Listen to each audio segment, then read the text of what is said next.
Cash Flow Diary Podcast, Episode 12. Congratulations, you showed up. Give yourself a high five in celebration of your success. Welcome to the Cash Flow Diary, where new and experienced investors come to take confident action towards their goals.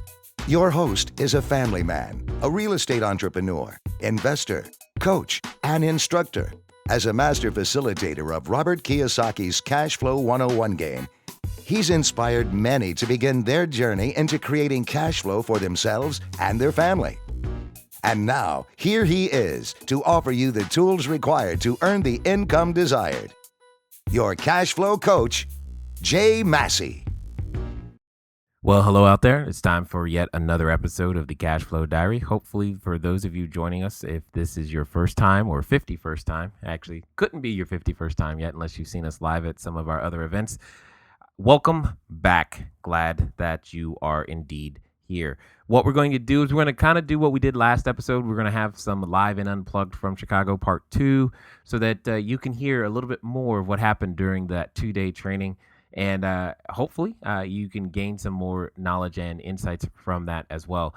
Before we go there, let's talk about your free ebook that you have available to you. It's currently called Investing Made Easier Wholesaling. I started my career as a wholesaler, simply buying property at a discount and selling it at a discount, which was great for me. It's a great way to get started. I've got some tips, some tricks, some things inside this book that will help you get started in your wholesaling career. And here's the fun part. For those of you who are already on the list, you know this, but for those of you who are hearing this for the first time, if you get and download that book, again, at no cost to you, you are also going to be invited to an exclusive webinar where I will be answering your questions from the book or anything that you have as it relates to wholesaling and real estate. You will be getting that invitation soon. So make sure that you have us on your whitelist and that the emails go through. Just go over to our website at cashflowdiary.com, place your email in the box, and you can receive your ebook today. Additionally, if this is your first time listening to us, make sure you go over to episode number 1, download that podcast, listen to it. You can understand a little bit about the format of the show, who I am, etc. If any of that's important to you, great. If not, continue listening. As we move on, we will now talk about our cash flow quote for this episode. Comes to us from a name that most of you probably already know, Mr. Jim Rohn. Here it is. If you are not willing to risk the unusual, you will have to settle for the ordinary. I love that. If you're not willing to risk the unusual, you will have to settle for the ordinary. Jim Rohn, actually born Emmanuel James Rohn, has recently passed away. And I say recently, it was back in 2009, but it still feels recent to some of us. An American entrepreneur, author, and motivational speaker. He has a rags to riches story. And he did a lot of personal work in the personal development industry. Some notable names, if you haven't heard of Mr. Jim Rohn, there are some notable names that you probably have heard of that give him credit for their current work. Some of these names are Tony Robbins, Mark Victor Hansen, Jack Canfield, Brian Tracy, and T. Harv Eker. If you've heard of any of those guys credit Mr. Jim Rohn with having significant influence over their life. And it's because of quotes like, if you are not willing to risk the unusual, you will have to settle for the ordinary. Why is that quote important for this particular episode? In the pieces that I'm going to share with you from the Chicago training, you will hear some things that are probably unusual as you get to get my take on real estate, on the market, on just all kinds of things. And again, being willing to risk the unusual means that you are also able to obtain the extraordinary. So hopefully as you listen to this first part here, you'll get some of that and you'll be able to add some of these tools, these techniques, these thought processes to your own ability to do real estate. And here we go. I got a question. What's that? Hi. Okay, hold on. Let me finish with him. Sorry. Where there's chaos, there's cash flow. Period. He just described a situation where there's chaos. I also like the idea of looking at negative clues. What is a negative clue? If everyone is going this way, they're going this way for a reason, It's usually because they're afraid of something that's over here. I want to know what they're afraid of, and then just assess, can it be fixed? And if so, can it be fixed at a profit? The answer is, each building is different. I've had this issue. I had to pay some extra money for asbestos, was the issue. And most of the time, depending on your purchasing price, you can absorb that right into your rehab costs and it's no big deal. Okay, that's the whole key. The key is, yes, it's an issue, but just because it's an issue doesn't mean, I can't deal with it. It means that's the opportunity. It means they're not willing to work as hard as you may be willing to work, and because you're willing to work harder, you can take advantage of that issue, especially if the real estate's well located, which is usually the case. It's well located, but it's just run down and it needs a lot of attention. And some people just look at that and go, well, what's easier so that I can just make money? When they're only focused on, I can just make money, that's where that decision is made. When they understand their identity and their real estate has a mission and a purpose and a reason behind it, becomes something completely different, and it just becomes part of the capitalized cost. The key is you got to do the numbers to understand what's it going to cost either per square foot to rehab and rehabilitate this the property. It was a building before, it could be a building again. The question is at what cost? And then you go, well, of all the buildings that I could do, does this one make the most sense? That's it. So I like asbestos. I like mold. I like fire damage. I love water damage. I mean, all of those things are things I look for. What's really funny is that the code enforcement in Memphis, they actually will call me on occasion and say, hey, we got another one we thought you might like, which is code for there's an owner who let their property go down the toilet. Please call them so that we can stop ticketing them for something they're not fixing, because they know that that's what we do. You wonder, how do I get such a bargain basement price? I find the problem. I buy the problem, knowing I'm buying the problem. It only ever becomes a problem when you didn't know about it on the front end. If you didn't know about it and now you've got to deal with it, you got a problem. If you knew about it going in, okay, that's cool. So I don't run away from it. Whether it's 68, most of my buildings are 1968 to 1972. So I deal with this all the time. So much so we just have standard procedures and we don't even worry about it. Is there a special reason 68, 72? Well, down in Memphis, that's when the C-class apartments were built. That's just when they were built. And I have nothing else other than that. It's where I can find the vacant building that is infill development that has a whole bunch of highly leveraged other buildings around it. C-class meaning? Got it. We will get to that. Asset class. Okay. Yeah, class and demographics. We will get to that. That list right there, sir, is going to be very, very important for you. But it means the lower end of town, typically the forgotten part of town, usually the section of town where people like me grow up. Does that make sense? You thinking of some areas now? Maybe? No, not yet. Soon. Well, yeah. Okay. In every geographic area, they're just built in different time frames. In Memphis, this just happens to be between 1968 and 72. So it wasn't like I was targeting that year, but we'll talk about it. You could target that year for a completely different reason. What about houses in designated floodplains? I'm sorry, say again? What about structures in designated floodplains?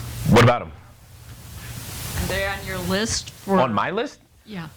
Or do you... Not really. But they wouldn't. I don't remove them because they're in a floodplain. Again, where there's chaos, there's cash flow. That's a negative indicator. Someone would look at that and go, oh my God, it's in a floodplain, run. Well, okay, when's the last time it flooded? I don't know. Well, let's ask a few more questions, okay? Yeah, well, 3 weeks ago, then, all right, maybe that means there's not going to be a flood for a while. So we have a window. So it depends on how you look at it, okay? And then it becomes how frequently does it flood. Now, if it's every 3 weeks, you better move quick, right? But if it's, if it flooded 3 weeks ago, but it hadn't flooded before then for 100 years, okay, then maybe. It's no big deal. And especially if it flooded 3 weeks ago, they're probably looking to sell it. Cheap. That could be an indication. I told you, I love water damage. Water damage rocks. I mean, you can get stuff cheap. And then right now, especially right now, labor is still cheap. The issue, and here's the thing that's squeezing all of us, whether you realize it or not, is the actual material cost. My material costs are changing drastically. So much so that even green ideas become cost effective because the non-green alternative is becoming almost the same price in some of the things that I'm doing. But that's just that's an economic thing. I can't control that. I can just try to do my best to be ahead of it because that's not going to change, But labor right now is still inexpensive, so use it to the best of your ability. Does that make sense? Okay. I have another question. Yes. I have a passion for Garfield Park, which For is what? Garfield Park. What is that? It's a neighborhood in Chicago that is beautiful. They have a beautiful conservatory, but it's full of gangbangers and drug dealers and all Okay. kinds of. But I love it there because it's just a beautiful neighborhood. Okay. So I'm very interested in investing there, and everybody's like, "Oh no, don't do that," because while you're working on the building, they're going to get in there, they're going to steal the copper pipes out of your walls, and all this stuff's going to happen. So, Yeah. since you work in those kind of neighborhoods, what do you do to keep people from squatting in your properties? Do you have a gun permit? No. Figured that would be a fun topic here, right? That would be a fun topic here. Okay, well, outside of the gun permit, who does have a gun permit that you could use? Who said it? Exactly. He said the police department. Right, but they're pretty good. They are. However, they're too busy to handle a small problem. But what if you presented a large-scale solution to them? What if you were the person that, say, bought a street, the whole street, in this neighborhood? That's a bigger issue for them. Might there be a politician or two who would be interested in helping and would love to take credit for their private-public partnership of cleaning up that particular section of town? The answer is yes, there's probably at least one. I can see it on your face. I was driving around looking for the best streets, when actually I should have been driving around looking for the worst streets. Negative indicators are cool. I'm going to take another drive through Garfield. But that's what I'm saying. It's not about just you. It's other people have an interest. Trust me, you're not the only one who knows that that section of town is beautiful, but this. Well, if you can clean up the but this, what would you need? So ask yourself this question. What would I need to make this into what you see it being? Well, I would need this, I would need this, and I would need this. Then you ask yourself, well, how could I get the city to help me with this, this, and this? What would it take to be that interesting to them? It would take something big, newsworthy, right? Find the largest apartment building in that section. Fix it. I promise you can have such a completely different impact because they care. They're not going to care about one single family house. They're like, yeah, that house is burning too. What's the big deal, But you say, well, we're housing, 200 voters. You might want to help me. It's a different story. And suddenly the police is there. Often. The patrol route changes. Whatever it takes. Make sense? Yep. All right, and welcome back.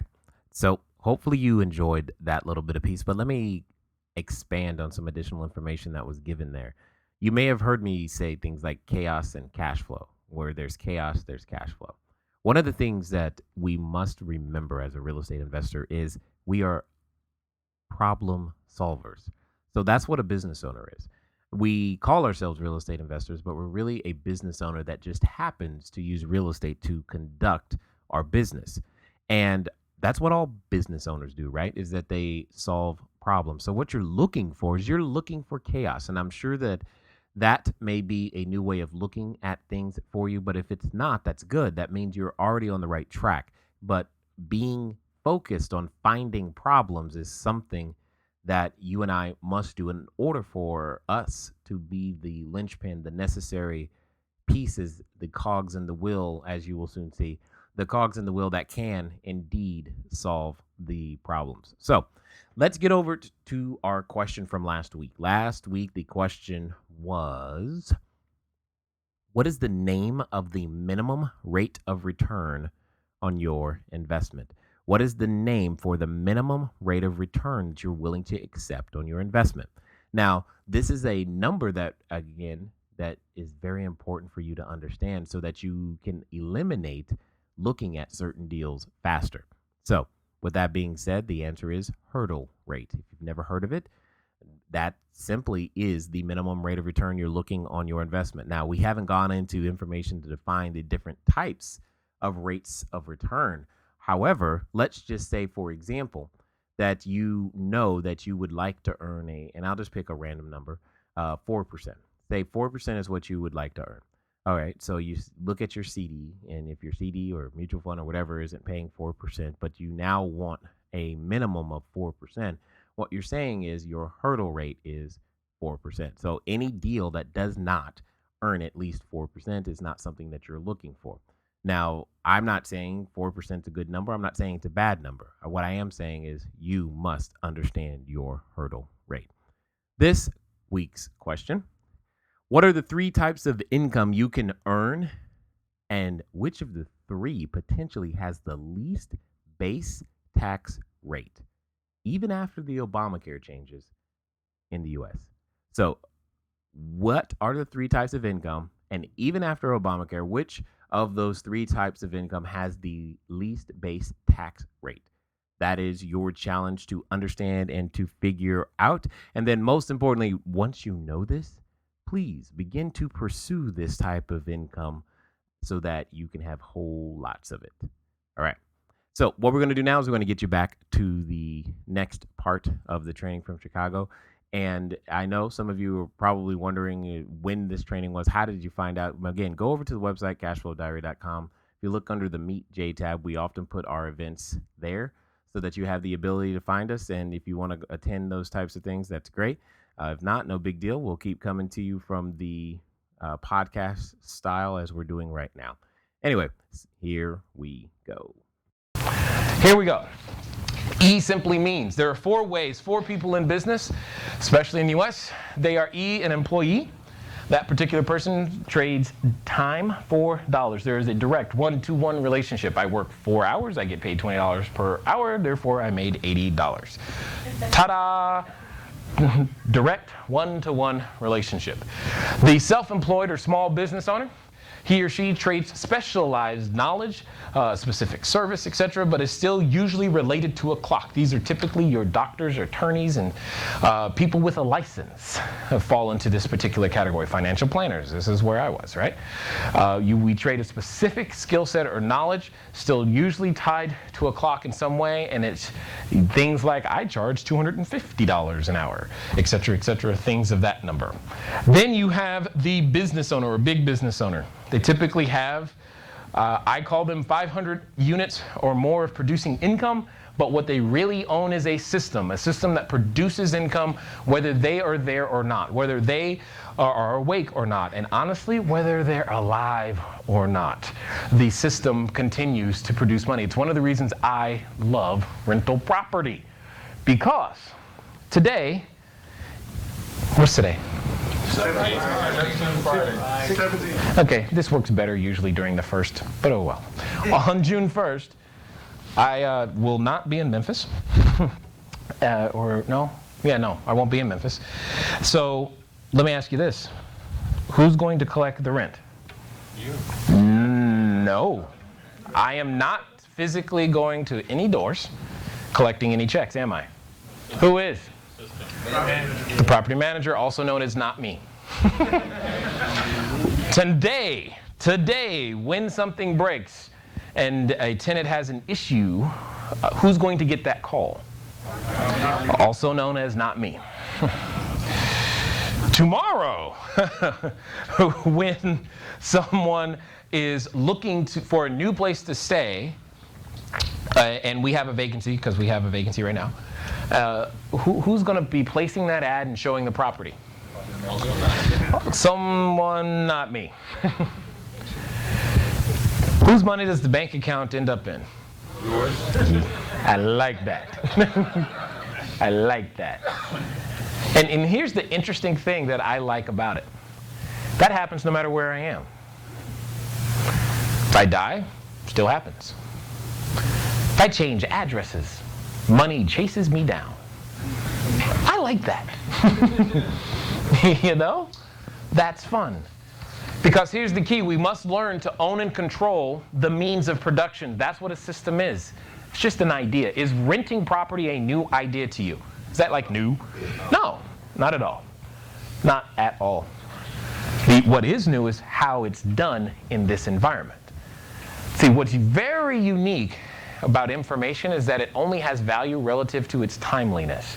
If I was here telling you how to do real estate in an economic environment like it was, say, in the 1980s, would that be helpful for you today? Not really. There are some things that are very similar, but other things that are not. And because I can share with you instances of what I've done this week to do deals, therefore the information is relevant, and that's exactly what you have access to. The means of production of what works today. That's what's key. That's why I like systems. They're cool. But how many of us, when we were in high school, kindergarten, college, whatever, were trained on how to execute, create, and run a system? Anyone? Or were you taught how to get a job? You know? You didn't go to an entrepreneurial fair. You went to a job fair, right? You were taught how to make a resume, though, and you're still not good at it. Right? Because other entrepreneurs, you know what they did? They made a resume service. And you're like, whew, thank you. Because that's hard. You know? And then there's the I investor. That person, he or she uses money to go out there and come back with more friends. They think, simple as that. Here's the unique thing. This person, the investor, you know what they're looking for? A system to put their money behind. The self-employed person, you know what they're typically looking for? A client who needs legal representation. The employee, you know what they're looking for? A job. Is there any person who might have all of those things? The business owner has all of those needs. They need the legal representation or the specialized knowledge. They need the funds from the investor, and they provide the job to the employee. They're the central cog in the wheel to make it all work. But we're not training people to become business owners. We're training them to look for a job. Now, you guys know economics, supply and demand. If we teach a whole bunch of people how to look for jobs but don't teach anyone how to create any, what might we run out of? Wow. Does that sound like any headline you may have read recently?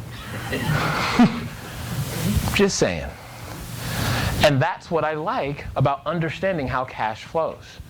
Is by being that person that's in the middle, you're the one who makes everything happen. I get excited because when I buy a building, I know that we're going to create a minimum of 4 to 7 jobs for every door that we acquire.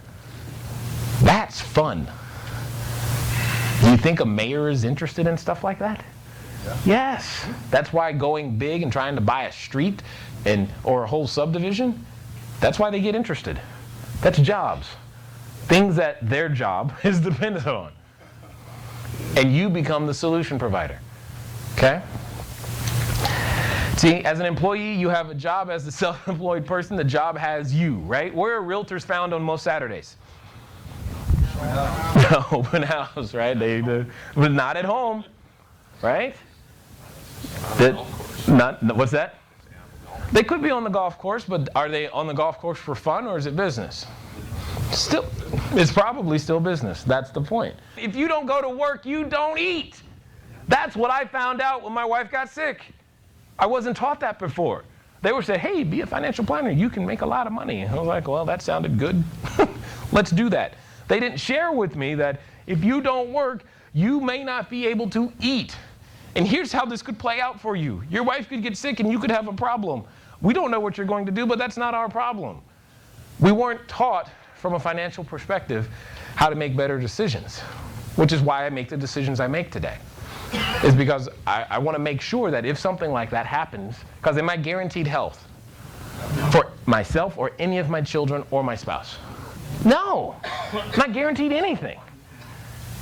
But one of the most painful lessons that I learned during that situation, you can examine whether this is true for you or not, is that the cavalry wasn't coming. There was no government program. Obama wasn't cutting me any check to help me survive. And I had to figure it out. Had I been taught that earlier, I would have made different decisions. I know now. So we make different decisions. Okay?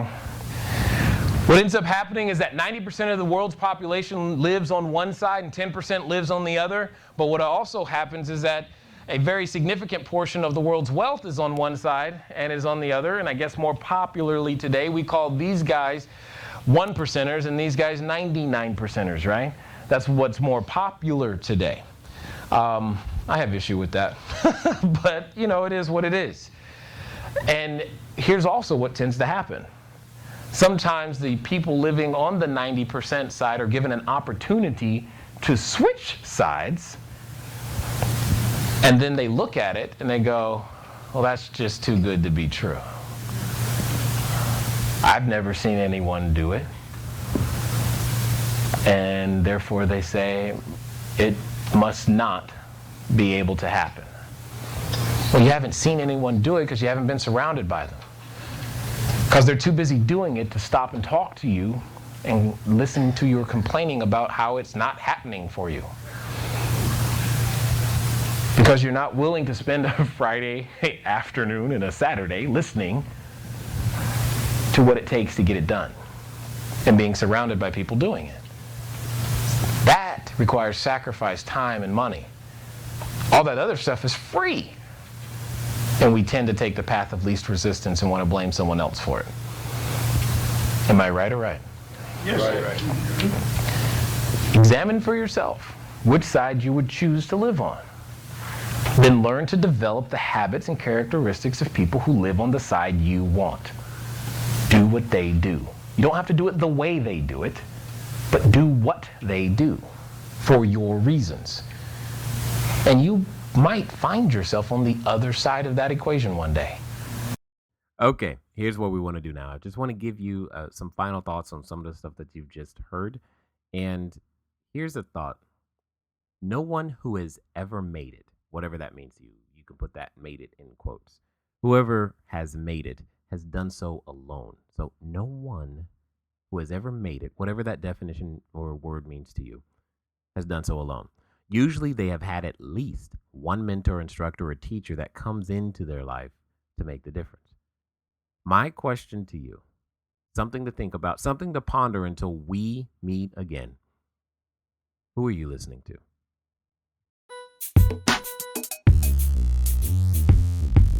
Thank you for investing your time with Jay Massey and the Cash Flow Diary. When you have a moment, please visit iTunes and leave a positive comment about the show. And go now to our website, cashflowdiary.com, to take advantage of our free business building course, Cash Flow Foundation. Gain the knowledge, understanding, and skill that will teach you how to never need a job again.